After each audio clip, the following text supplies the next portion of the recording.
राजेश एक आम इंसान था, पर जिंदगी की कड़वी सच्चाइयां उसके लिए कुछ ज्यादा ही भारी थीं। छोटा सा परिवार, पत्नी और 2 बच्चे।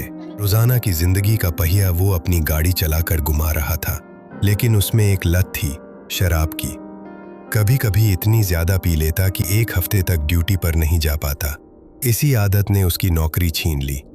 अब वो घर पर था, खाली, लाचार और टूटता हुआ। एक दिन उसके पुराने दोस्त ने कॉल किया। आजकल गाड़ी नहीं चला रहा क्या? तेरी जगह कोई और दिखा मुझे। राजेश ने झूठ बोल दिया। कम पैसे मिल रहे थे इसलिए छोड़ दी। तब उसके दोस्त ने एक ऑफर दिया। एक काम है, किसी दुकान का सामान इधर घर पहुंचाना है, सैलरी 20,000 तक मिल जाएगी। राजेश ने तुरंत हाँ कर दी। 2 महीने बीते, सब ठीक चलने लगा। घर में फिर से रोशनी सी लौट आई। लेकिन उस रविवार की शाम राजेश को उसके मालिक ने कॉल किया। आज छुट्टी नहीं, एक जरूरी सामान ले जाना है।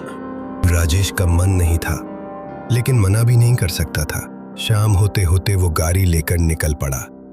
लोकेशन एक पहाड़ी इलाका था। रास्ता पतला, उबड़ खाबड़, घना जंगल चारों तरफ, और ऊपर से हल्की बारिश शुरू हो चुकी थी। राजेश ने सामान उठाकर गाड़ी में लोड किया। थोड़ा थका हुआ था, सो पास से शराब भी ले आया और वहीं पी ली। अब रात के लगभग 9 बज चुके थे और आसमान में घने बादल छाए थे। अमावस की रात थी। राजेश ने सोचा कि सीधा रास्ता लंबा है, क्यों ना शॉर्टकट ले लूं। रास्ता खराब तो था, लेकिन जल्दी पहुंचने की उम्मीद थी।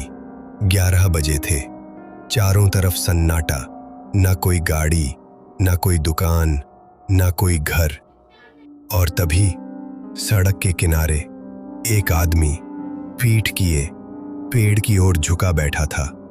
राजेश ने ध्यान नहीं दिया, सोचा शायद हल्का हो रहा होगा, और वो आगे बढ़ गया।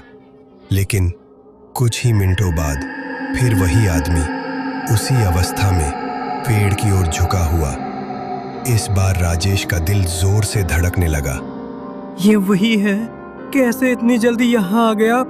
उसने एक्सीलरेटर दबाया, गाड़ी और तेज चलाई, आंखें बार बार पीछे देखने लग गई। आखिरकार वो उस रास्ते से बाहर निकल आया। सांसें उखड़ी हुई थीं, लेकिन वो राहत महसूस कर रहा था। सामान पहुंचाया और तेजी से घर लौट आया। हालांकि वो अब भी घबराया हुआ था, लेकिन अपने आप को समझा लिया, शायद ज्यादा पी ली थी, भ्रम होगा। फिर अपने कमरे में जाकर सो गया। रात 1:03।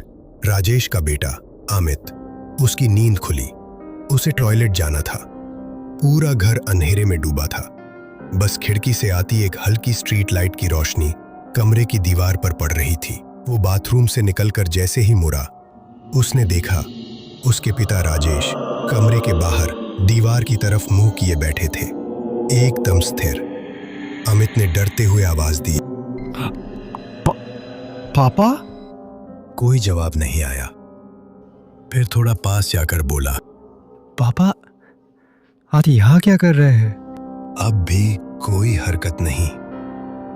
लेकिन जैसे ही अमित ने तीसरी बार आवाज दी, राजेश ने बिना शरीर घुमाए सिर्फ गर्दन मोड़कर पीछे देखा।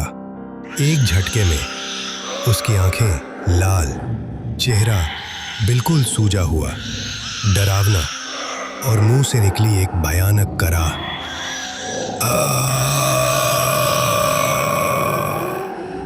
अमित वहीं जम गया। सांस अटक गई, दिल दहल गया, और तभी उसकी आंख खुल गई।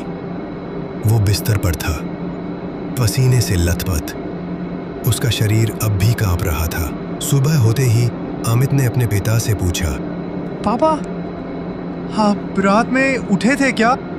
राजेश ने हैरानी से जवाब दिया, नहीं बेटा, मैं तो पूरी रात सोया था। तो फिर वो कौन था? कभी कभी हम जो सपने में देखते हैं वो महज सपना नहीं, किसी बीती हुई सच्चाई का दरवाजा होता है।